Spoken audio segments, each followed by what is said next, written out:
YCS of all time. Yeah. Sorry, We got a real treat for you this next round. bit of a slow start there because I was unsure as to whether we were on or not. Ah, right. Oh, Okay. I thought you were now just we're on. lost it where in the world we are. I think we just went on. Okay, I'm confused now. I'm confused.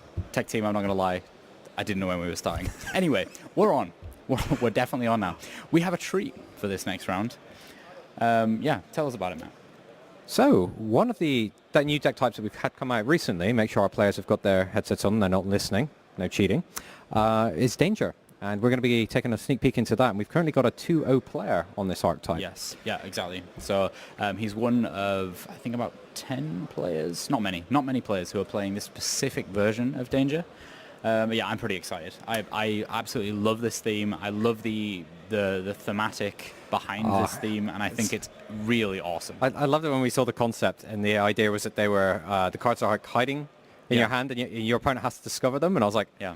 Oh my god, this just works so well. Yeah, it was really super clever. funny, and it came across really well in the cards. Yeah, it's really clever the way that the cards work, and I'm a huge fan. How is this variant of the Danger deck actually doing in the whole tournament at the moment? Not sure. Not sure. Okay, the computer is thinking. The computer's It was thinking my about- fault. Technically, I asked how Valkyrie was doing, and the computer just went, why, and broke. Yeah, That's we on have, me. We have just one guy playing Valkyrie, so He's here. he's here. He's playing. I'm sure it'll get better. Yeah. So, yeah, well, it can't get much worse. shall we... Shh, be nice, be nice. All right, shall we move over to the feature match table and get ready to start? No, I don't think they're ready. They're not quite ready. Let's keep talking. So, Matt, tell me, what's your favorite Danger monster? Can't tell you because it's not released yet. Oh, do you know what? As I was asking the question, I kind of thought to myself, that may happen, that you may say that. What's even worse is now I'm starting to think that if my favorite Danger monster has been released yet. Well, let's go see if we can discover them in our feature match. Ollie, take it away. Yeah, come on, Ollie. Ollie, take it from us. Come on. Yeah, no problem. I can cover for you guys.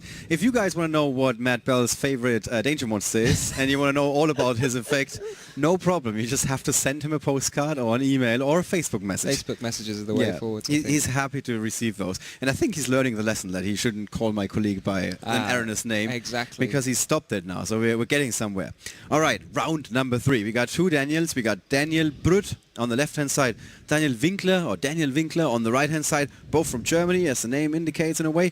We got one deck that is Danger and Dark World. Danger Dark World, yeah. And it's not, we couldn't tell like, oh, it's clearly just this one thing. I think it's It's a perfect mixture, Danger basically. Dark World. They have this really nice synergy of Danger's discard cards. Yeah. Dark Worlds are like being discarded. Who couldn't? You know? Somebody figured out something there, yeah. Somebody was onto something. And Daniel Winkler playing Burning Abyss, a deck that we mentioned at the beginning of the day. Yeah. I mean, Burning Abyss is just this sort of ever-present, Undying, comes unbeatable. back in different forms. Yeah.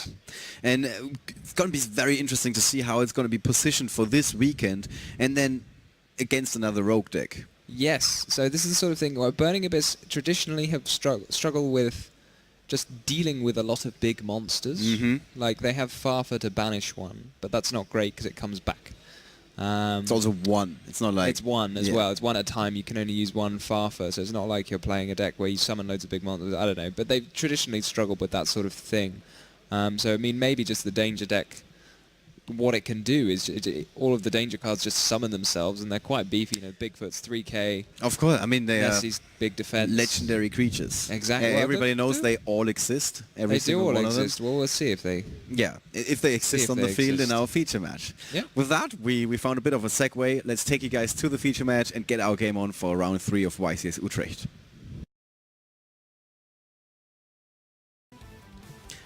Alright, so here we have Daniel Brut on the left, Daniel Winkler on the right. Usually I don't like to refer to duelists by their last names. I think in this case we can't really get around that. I saw a Black Luster Soldier in... I think I saw 2. 2 even in Daniel Brut's It hands. sounds good, but I don't know if he's going to be able to get them live very fast with the rest of his hand. He's got 3 copies in his deck at least. Yeah, I think I saw 2. So there's 2, 1 Skarm, 1 Snow, and 1 Ash, which, I mean, unless I'm missing something, it looks very much like either a first turn set Skarm pass or just a first turn pass. If he goes first, do we know? I think I saw him going first, yeah. Alright. It's a bit of an... I mean, the nice thing everyone's their favourite thing, one of the favourite things people always say about Burning Abyss, all you need is 2 Burning Abyss monsters to make a Dante. But in this case, he's not got 2 Burning Abyss monsters, which is unfortunate, I guess. So that all you need requirement, even though the threshold is pretty low, he's still missed it. Yeah. And also, Fairy Tale Snow is not a card that you want to draw very early on if you don't have a graveyard yet. Yes, it's not a card you want to draw at all, actually. I think the aim is to send it with Beatrice. Yeah, that's a great send-off. That's a pro move. All right, so here we see Allure of Darkness. Yeah, and this is probably where you look at your opponent and go, what is happening? Wasn't expecting that. So this Ash, he's got this one Ash to interrupt, but there's going to be about 10 different cards played this turn that could get hit by Ash, and Tour Guide is probably the one that you do hit with Ash, I'd say. And speaking of the openings, because we just said that Daniel Winkler didn't have the most explosive of openings, Daniel Brütt couldn't really ask for much more here. No, you can't really ask for much more than just a pass. Set one pass. I mean, it's not like 20, whatever it is. Yeah. But like we're in 2019, you don't want to set one pass. Right. We see an Allure, we see a Tour Guide. He's also got Dark World Dealings, which this he can is just actually seriously use. Old school. Set your hand, activate, drag down, discard a Dark World. Now the second Black Luster Soldier is live. Almost live. As soon as the Scam. I mean, one Black Luster Soldier won't win you the game by itself anymore. No, it's, not.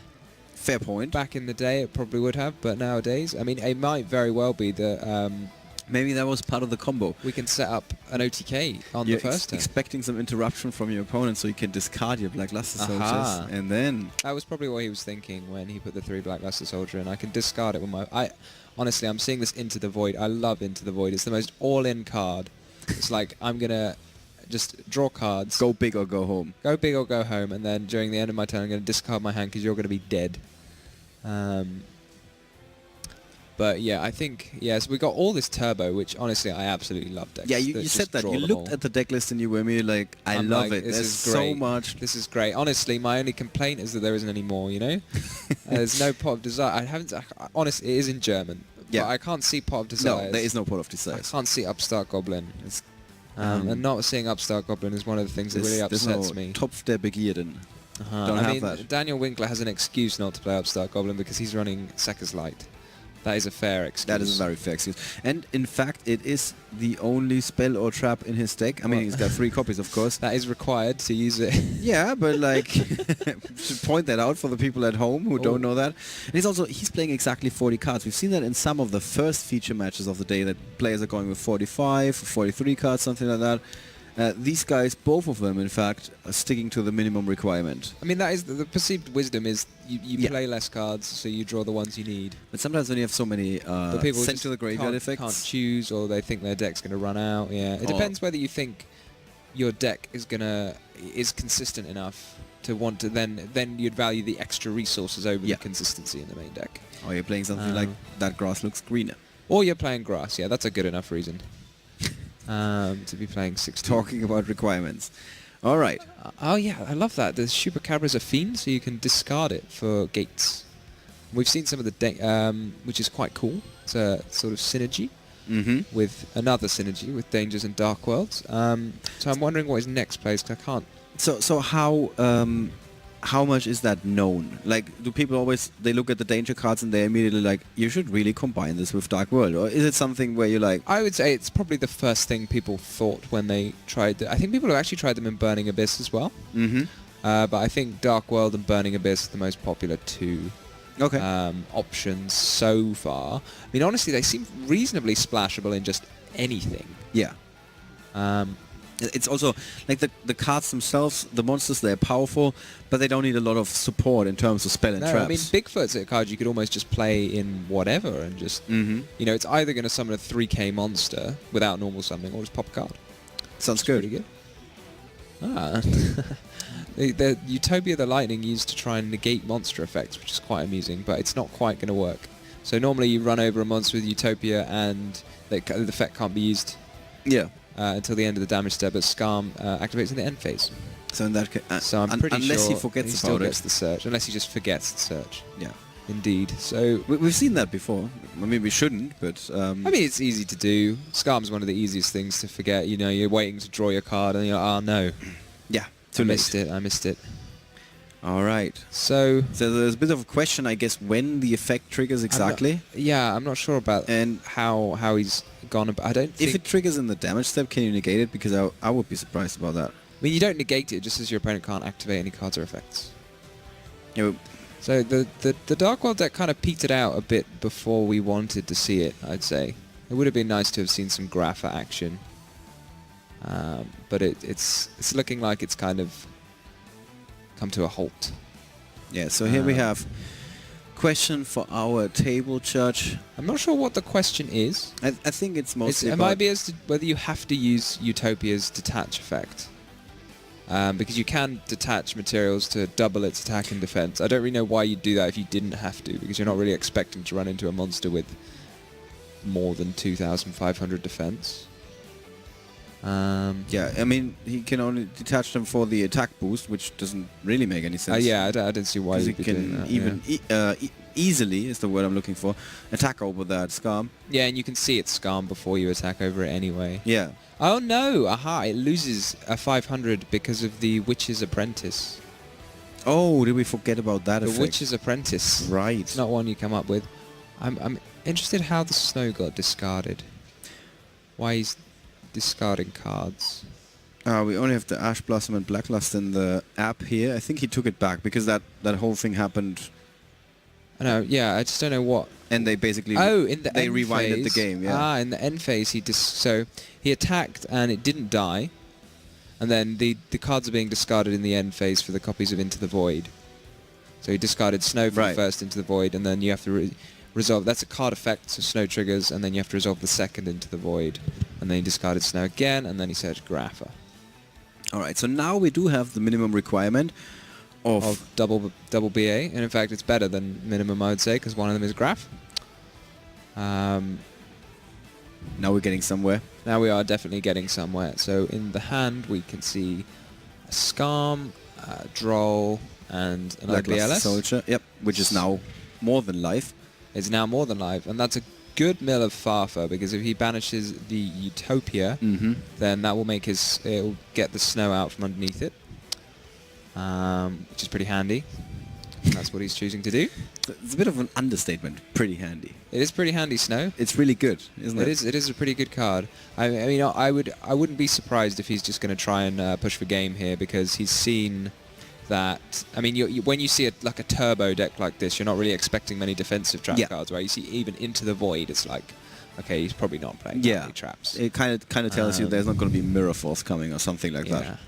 And he's got the BLS in hand, so I would fully expect just maybe there might be a Link summon first and then upgrade the Dante into this Beatrice. is not a and try deck and that swing like the game. 24/7 wants to go OTK. Burning Abyss usually is notorious for hanging in there forever and ever and ever. Well, it just sets up this Beatrice where you just kind of say, okay, what are you going to do? Like, you have to have very sort of clean removal with Beatrice, because if you destroy it, then something even more annoying comes out in its place. There's a untargetable thing. Yeah. And it's just like, oh, all right, so you can't kill the Beatrice because something worse comes out, which is it's just quite annoying. So The Dante's coming back off the Seer and adding back the Seer as well, so those best of friends never die between them.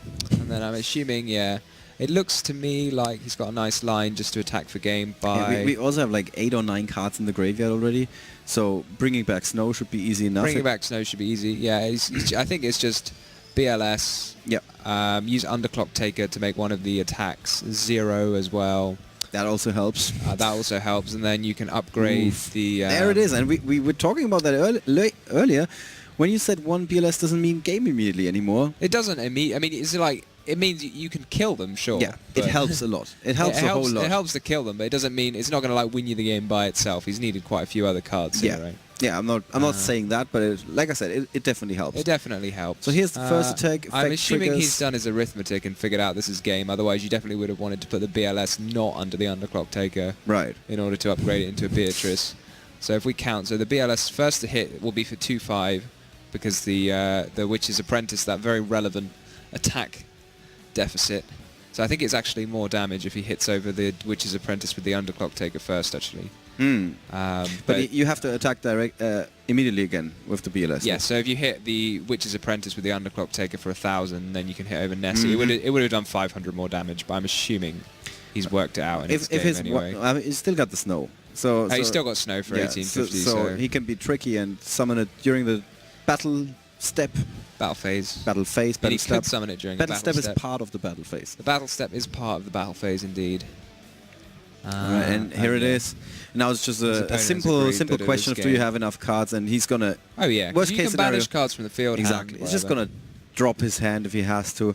And that is it. That's pretty explosive second turn for Daniel Winkler in that first duel of the third Yeah, round. after a somewhat Yeah, somewhat slow start basically. somewhat slow start. I mean, Just a scam. One of the, all of the Dark World Turbo cards are pretty cool, but they do have this downside of your opponent discarding and drawing cards, which is not necessarily something you want your opponent to be able to do. So, like, Dark World Dealings is amazing for what it does for the Dark World deck. Yeah. But then it's actually your opponent getting to draw and discard a card. You're not so sure that that's no. a good thing, especially against a deck like Burning Abyss, right, where all their effects trigger in the graveyard. Yeah. So yeah. It's going to be very interesting to see how those guys are going to be side decking here. What do we see when we're looking at the side decks? So I'm seeing triple Gozen match. That's Daniel Brut, our Danger Dark World player. So Gozen match is definitely something that could come in against Burning Abyss because obviously the Burning Abyss monsters are dark and the Dante is light. Mm-hmm.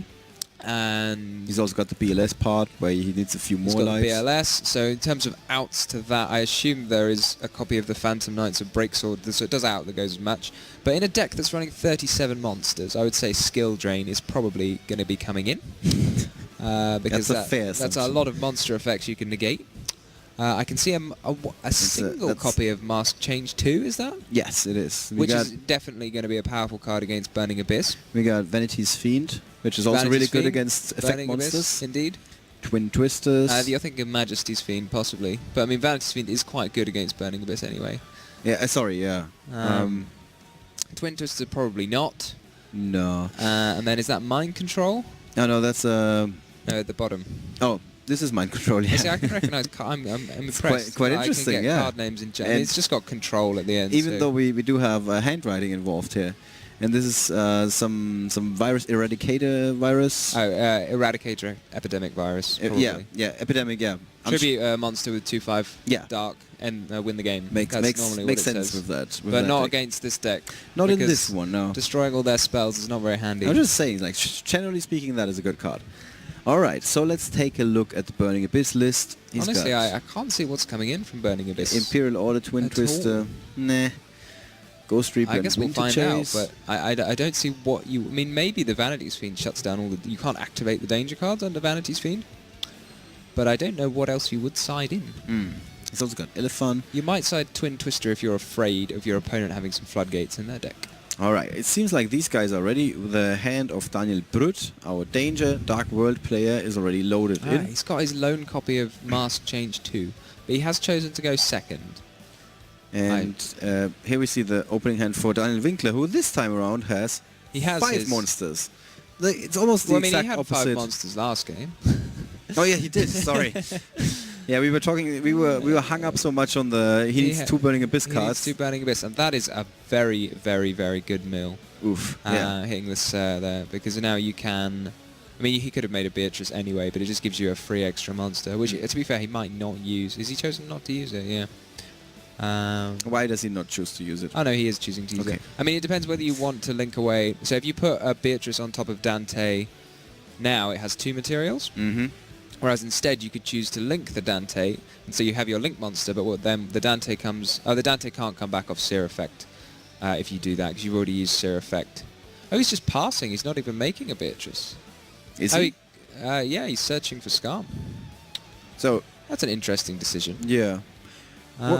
So he's valuing having the extra Scarm on board, because the Scarm would die if you made Beatrice. Right. And you would have Beatrice stuck in your extra monster zone, which is not always what you want. But you don't seem like you're 100% with him here. I mean, it's an interesting play. Would you agree to it? I mean, Beatrice is a more... If you're scared of what your opponent's going to do, then you want Beatrice so you can interrupt your opponent. So in this case, he's got the 1 Ghost Ogre to interrupt his opponent, which it might be enough. I mean, I guess maybe he just doesn't really know what his opponent's deck is going to do. But I mean, from my mind, the one Ghost Ogre, I would probably have wanted to make the Beatrice. Then you can send Snow, and Snow is like one of them cards that's it interrupts your opponent, and there's almost no way to force it out if they don't want. Yeah. So with like any other, like if it's a spell or trap, It's like they a can, Dark Crow. It's like, DD Crow, sorry. yeah. It's like the only card that or can like get rid of Caught it. by the Grave. But Yeah. there's really not that much that forces out Snow, so it's kind of like ultimate defense is Snow. All right, so He's going straight in for the Mask Change. Oh, I love it. So this is pretty crazy. yeah, this is definitely not something we're going to see very often Change this 2 is weekend. going to upgrade his Chupacabra. Chupacabra into a Dark Law, and then Bigfoot is going to trigger to destroy and banish the Dante, which is completely brutal. And This then is- attack over the Scarm. Talk about a 1-2 punch. That is pretty brutal. Yeah. Oof. And it did seem so easy for him. It wasn't like, okay, I need to really find a way to get around this. He's like, yeah, I got this. This is what I do. It's quite frustrating as well, because he's got... I don't know whether you can activate Gallus. I should probably double check the text of Gallus that's in his hand. So I assume you can activate Gallus, and it's fine. You can reveal this card in your hand, send the top card of your deck to the graveyard, then, if it was a monster, inflict damage to your opponent equal to its level. I can't see the text of Gallus to see whether it's a cost to send the top card or a part of the effect. If it's a cost, then you can't activate It's not a Gallus. Is it before a semicolon? Yeah, Yeah, it's okay. really hard to read, sorry. Then it's a cost, yeah. So I'm assuming the Phantom Knight's Breaksword is going to come down here? No, it's part of the effect It's to part of the send the top card of your deck to the graveyard. Okay, in that case you could use it if you wanted to, and it looks like he is going to. Yeah.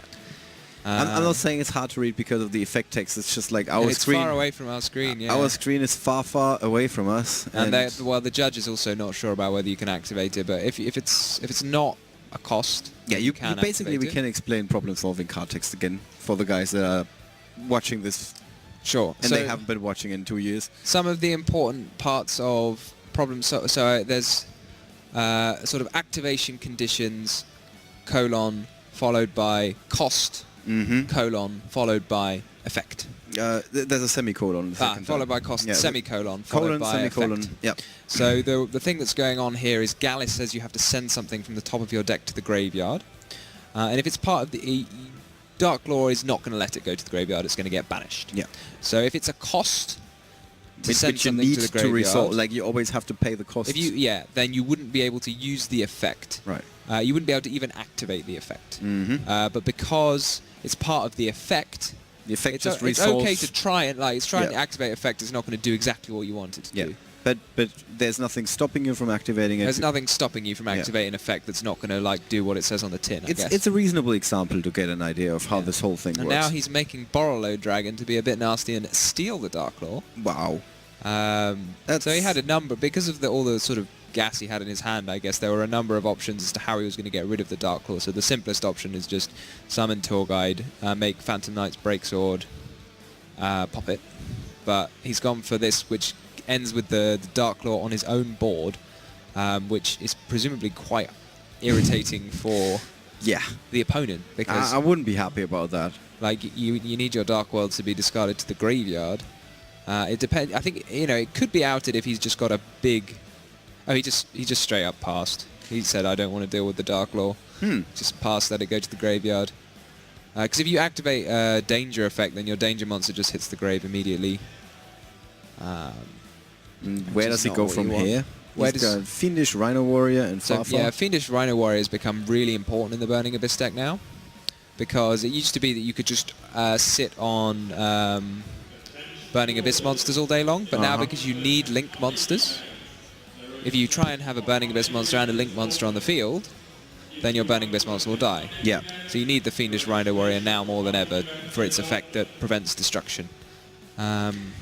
But that is apparently enough. He assembled That just was a bit of game. a field. It looked like... Was there a yeah, I snow think- involved? No, I think the life points just hadn't updated from last turn. He would have attacked for 2-4 with Dark Law. Oh, yeah. Plus another 3k with Borrelode. So we were still under the impression that Daniel Brütt had a lot of, like a bit of a reservoir, like a reserve of life points. When he didn't, he was already like on the brink of defeat in a way. Well, he'd just taken the 2-4, yeah, and then Yeah. the 3k from Borrelode.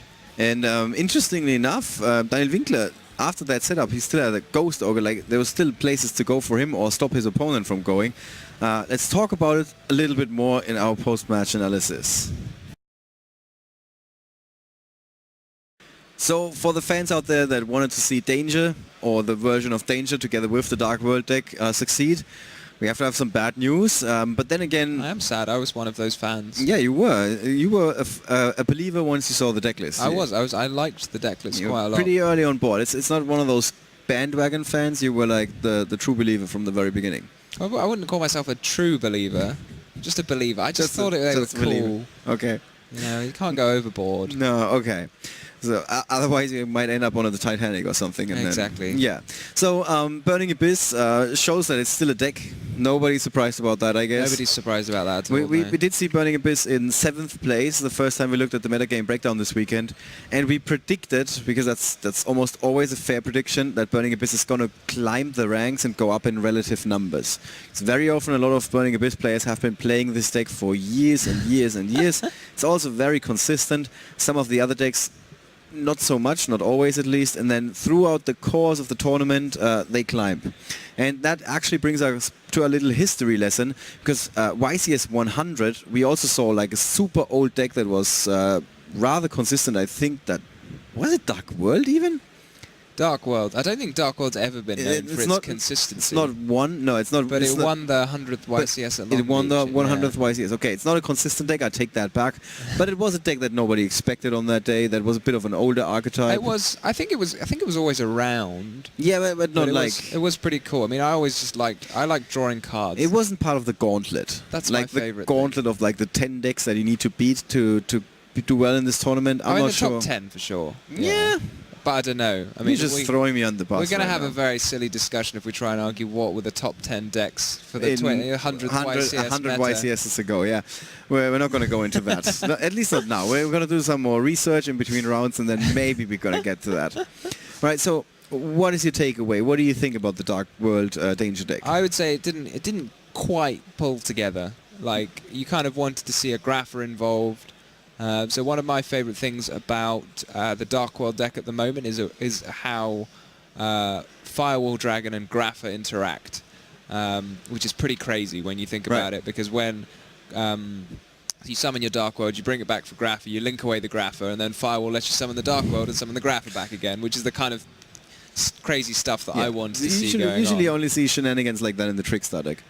Bring back something. Yeah, keep going. I mean, it's that sort of thing. But that didn't pull together. So no Grapher actually got played. And then game 2, he kind of went straight in for the Hail Mary game plan of summon Darklaw, see if it wins me the game. To be did fair, have quite a big impact. Yeah, that happened a couple of times, especially in the feature match. Oh yeah, I mean, Darklaw was a very. You have to feel like playing Darklaw in the feature match is like 50% there. You're 50% there. This is one of the things about Danger is that, like, you can't try. If you try and play the Danger cards before, you might discard the wrong card from your hand. Yeah. So it's always a bit of a gamble with Danger. There's danger involved, yeah. There is danger involved with the Danger cards, indeed. And then I guess it was just left for the Burning Abyss to sort of clean up. Yeah. So our final word is basically the deck doesn't seem to be quite there yet. But it's going to get some more help. We heard that earlier, that Matt told us there's new cards coming for the new archetype, which is not a surprise, of course. Speaking of which, we're going to take you guys now over to Matt and Luke, who also have the winner of this round for an interview. Thank you very much, Ollie. Yes, we are here with our feature match winner who played Burning Abyss. Congratulations, Dan. How you doing? Daniel, sorry. I'm doing good. Is it okay to call you Dan? Yes, All right. okay. All right. Wow, you must We're have been... basically friends at this point. Yeah, we're all super cash on the analysis test. Yeah. So you must have been pretty scared going into that first game where you just look at your opening hand and just go set one pass in this format? Yeah, I saw the 2 VLS and I'm like, wow, that's not a good hand. Yeah. Well, it happens. It's got to happen every now and again. Mm-hmm. So. And then your opponent let you dig out of it when he's playing things like Dark World Dealings and stuff like that. You must have been like, okay, I'm feeling pretty good now. Yes. Yeah. That was really good. No, it was good. What do you think of the new Danger cards? I actually liked them and I thought of playing them myself, but then I saw the prizes and then, so I stuck to my old cards. Do I go to the YCS or do I buy the Danger cards? I kind of need the Danger cards for the YCS. Yeah, I can see how that decision ended up that way. We will Absolutely. see. Yes. So you were telling us that you've been to 2 YCSs before, and it's Yes. kind of spread out quite a lot, your journey of being at YCSs. Yes. Would you say this is the best one you've been to so far? Well, no, I can't say anything because it's the first day and Okay. I want to see some more. But it's very good. You got to work a bit harder to get the Michelin star. Yeah. You don't just get it on the first dish. Yeah. Yeah, and on my first YCS I was like 12, and that's like the nostalgic Yeah. flavor. Yeah.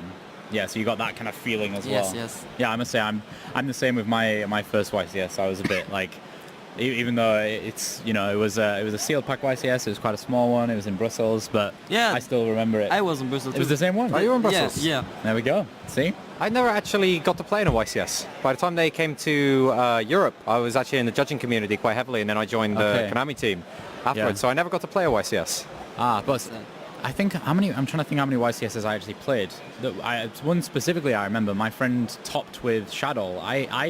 So we had Shadow and Telenites. This was in YCS Madrid, and for some crazy reason I decided that I wanted to play Telenites, so I let him have Shadow, and then he topped with it.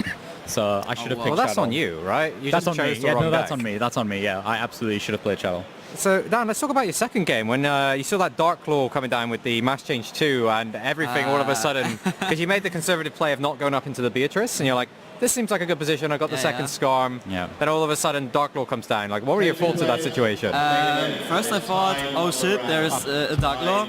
Easy there. You're going to get my channel Okay, yeah, flag. okay. So I thought, oh man, there's a Dark Law there. And Much better. Good then, job. yeah, sorry about that.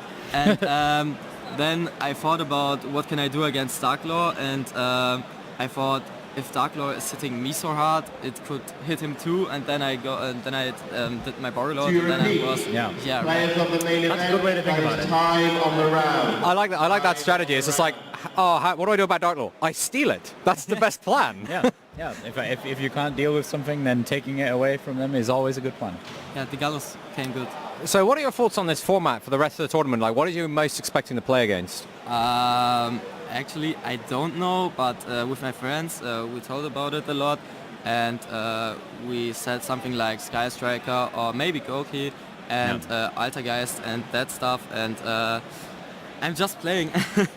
Oh, you're I was- playing really well. yes. You're 3-0 right now. Yes, yeah. All right, well, let's not keep Dan any longer. Yeah, I'm sure he has to get back to his friends. Yeah, exactly. So thank you very much. Congratulations. Thank you. And we're going to be right back with the next round of YCS 200.